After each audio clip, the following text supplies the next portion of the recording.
Hi guys, and welcome back to my channel. So if you're new here, my name is Nengi and I record fashion, travel, lifestyle videos. And today's video is going to be very sort of educational, and it's going to be on how to get into the fashion industry. And I'm just basically telling my experience so far and my journey so far. So I hope you enjoy it. But before we actually get into this video, please don't forget to subscribe to my channel. I'm on a road to get 1,000 subscribers, so it would mean the world to me if you subscribed. Also, like this video and any other videos you enjoy. Hit the bell as well to be notified when I record new videos or drop new videos. And yeah, leave me a comment. So without further ado, let's get into this video.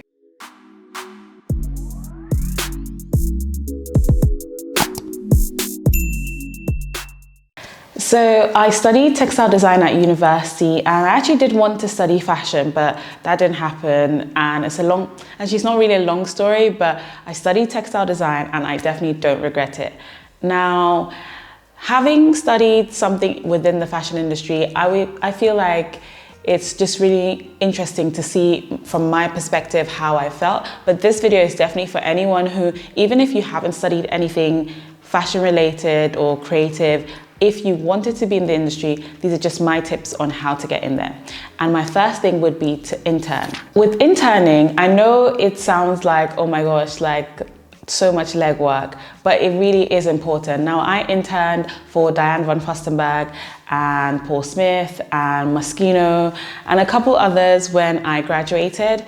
And I think it's so good to intern just because at that point in your life, you're a bit younger and you don't really have that much experience. So that is definitely a good way to get experience. You can, now with lots of influence of like Instagram and social media, you can literally reach out on Twitter, Instagram, DM loads of stylists. And even if I know it seems nerve-wracking in the beginning, I feel like reaching out to these people via DMs really doesn't hurt you. If they say no, then they say no. It really doesn't subtract anything from your life. There will be people who say yes. You can reach out asking like, can I help you?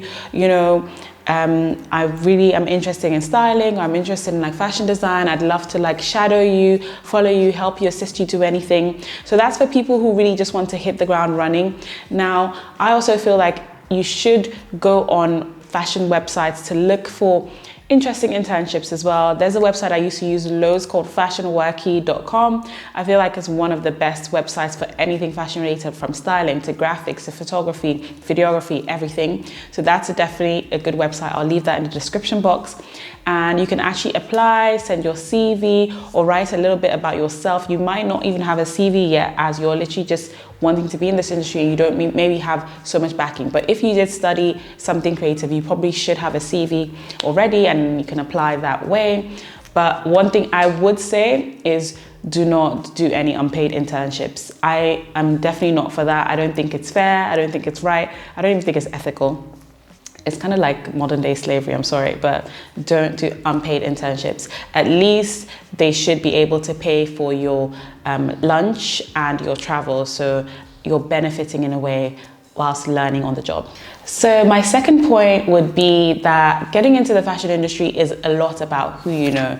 And most people like to kind of skim over this, but it really has to do with who you know. So if you're not privileged to literally just know people in higher up places, then what I would suggest is to really go everywhere. And I guess that also kind of feeds into networking, but you can go on like Eventbrite and there are so many different like events happening surrounded by like fashion and creative industries. So you literally can just go to those events. A lot of them are free. Some of them are like, maybe you pay like £5 or £10, go to the events and literally just speak to people, talk to everyone and anyone at these events, and hand out your business card if you have them, or give them your Instagram handle and just get talking. Because without actually having people that are just like affluent and in high places, you actually have to go out there to meet these people. So you have to surround yourself in these spaces, go to galleries and stuff like that.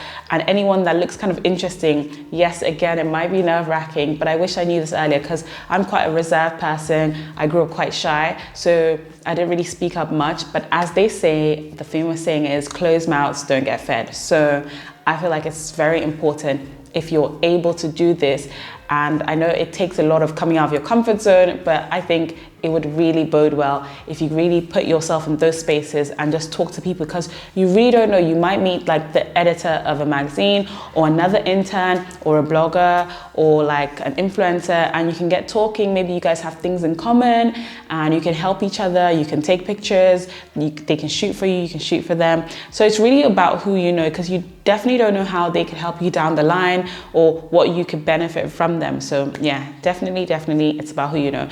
And if you're privileged enough to just know these people, then definitely use that to your advantage, because we have one life and life is short. So definitely use what you have at your fingertips to your advantage.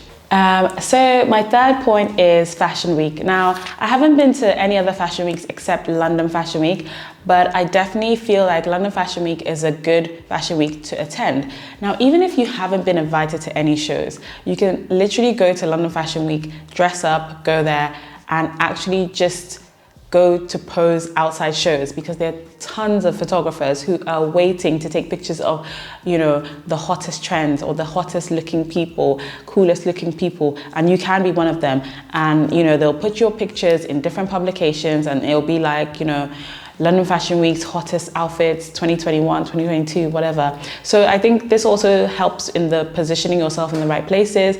And apart from just going out there, standing, waiting for photographers rather, you can also attend sort of like showcases and show spaces. A lot of designers who aren't really huge, and even some big designers as well, they opt for showcasing their designs on models, where you can go for free and look at the designs. That's another space to speak to people. You don't actually have to be sitting front row, like contrary to popular belief. You don't have to be like that famous influencer, that famous blogger, or like a buyer sitting there, you know, waiting to get some recognition. You can actually put yourself in those spaces, and it really just puts your name out there. So you have to come prepared as well to speak to people. So it's a lot of you doing the legwork, but in the long run, I feel like it really does help. And going back to my interning point, when I interned, I think they paid for my lunch and my travel at Moschino, but I got to go to like the Moschino men's show. I met like Wiz Khalifa, I met Pixie Lott, this was like years ago, Jordan Dunn, Leomi Anderson, and all these people. So speaking to them and getting to know them and getting to see the behind the scenes of a fashion show, and Jeremy Scott as well, obviously Moschino creative director. So that was really, really helpful. And sometimes it feels like, oh, I'm not really gaining anything, but you are, because now it helps me as a designer today. So my next point is to be open to different aspects of the fashion industry. And sometimes we have an idea of where we want to go down, like what route we want to go down. Some people are, I definitely want to be a stylist. I would love to like travel the world, style different people for the red carpet and for like different events. And sometimes it's like, I want to be a fashion designer. I love creating, or, you know, I want to be a graphic designer, etc., etc. We always have these ideas, or I want to be a buyer. But one thing I will say is be open. Be open to different aspects of the industry, because one thing about fashion is that you can start in one thing and you can end up in another thing completely. Now, as I said, I studied textile design and I interned. I was an intern doing sort of wholesale and buying internships. And now I am a designer, and even at school as well, I did like knitwear design, print design, and I love knitwear, and I'm definitely going to use that in the future. But what I'm saying is you can start in one place and you can definitely go different routes. With fashion, it's not as linear as some other occupations. Like, I mean, if you study law, ideally you're trying to become a lawyer, but if you study fashion, sometimes you might actually just end up being like a videographer or a graphic designer. It really doesn't follow, because everything is very creative and there's so many different things you can pick up. So what I mean, and what I'm trying to say rather, is don't be too stuck on the thing and the idea you have in your head, like, oh my God, I definitely have to be a fashion designer. This is the only way. You can actually start off as a photographer and you can move towards whatever it is you want to do. So definitely be open. Another point I would like to make is it's very, very important to have a media kit or like a digital portfolio. So this is just because I think sometimes having something to show for yourself really helps you when you're pursuing any of these careers. So I used to be like a fashion blogger, and I'm slowly kind of getting back into it. I stopped for like a while to do my designing and stuff, but I really was on it like Sonic. I used to be a fashion blogger. I used to go out, take pictures, write on my blog, and then I slowed down a bit when Instagram just kind of took over everything, because I just didn't feel like people were reading blogs that much, although I'm definitely going to get back into it and I'm going to start writing again because I do enjoy it. But when I would go to interviews for different fashion jobs and roles, I would mention my blog and they'd be so intrigued, they'd love it, and they'd be like, wow, this is so, oh my gosh, you did all this yourself, and they'd see how I style myself, how I put looks together. So it definitely did help me, especially back in the day. I say back in the day like I'm some like old granny, but you know, a couple of years ago when I was really blogging. So I think it bodes well to have like a digital portfolio or a fashion blog or just some creative space where you put all the work you do, because you can definitely be doing work on the side that you just find interesting and you think like no one is interested in it, but you'll find that people always want to know more because people are looking for freshness, especially in the creative and fashion industry. People always want to see something fresh, something new, something like on the cusp of greatness. So definitely have something stored away that you can show people and you can talk about when you do meet them, because you can't just go to all these events and just be like, hi, I want to be in the fashion industry. No, you have to have something you're coming with. So my final point is get educated on the fashion industry. Contrary to popular belief, you don't have to have gone to school for fashion in order to be educated on it. Now, I buy lots of books on fashion. Like I think I have a book on the history of fashion, or like The Wrap Dress by Diane von Furstenberg. I love her so much. And Coco Chanel's books.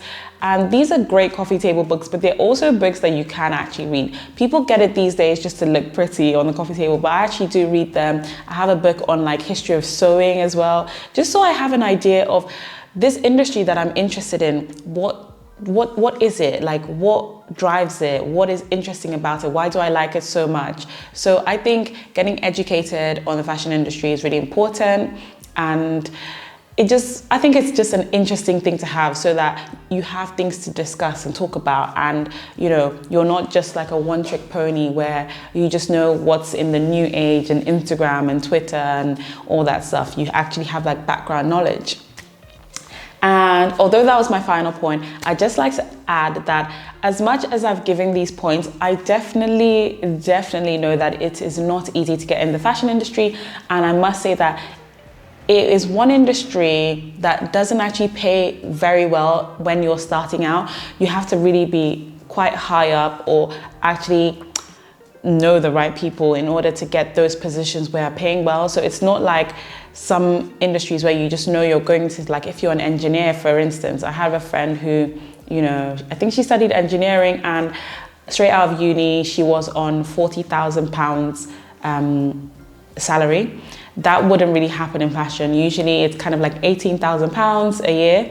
So it's not very well paid, but there are things you can do in order to get to where you want to be.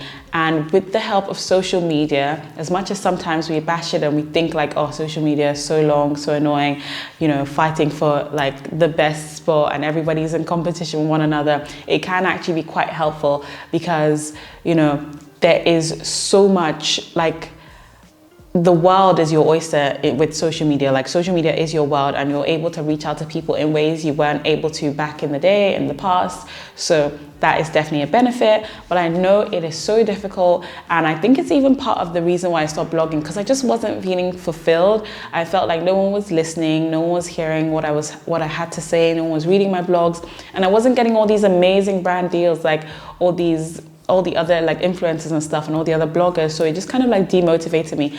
But I think perseverance is key, although it's also important to know when to stop and, like, you know, but I think persevering and knowing how far you're willing to go for something, like how far you're willing to go hard enough for something, and knowing when you're thinking, okay, maybe it's time I switch gears.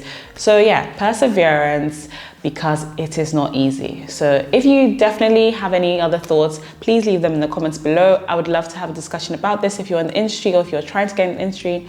And if there isn't anything I've touched on that you think is important to touch on, please leave them in the comments below, because I love to learn as well. And this isn't coming from someone who is literally like a high flyer. I'm not Anna Wintour, clearly, but I'm also learning and I'm also growing. So I just thought I'd do a video where was a little bit more educational, and I really hope you've enjoyed it. So yeah guys, that is the end of the video, and like I said, I hope you've enjoyed this video. Thank you so much for watching if you've gotten to the end, and please don't forget to subscribe again. I'm definitely still on the road to 1,000 subscribers, and it would mean the world to me if you subscribed and also left a comment or liked or thumbs up the videos.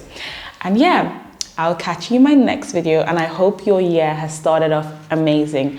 Happy New Year, and I'll see you soon. Bye.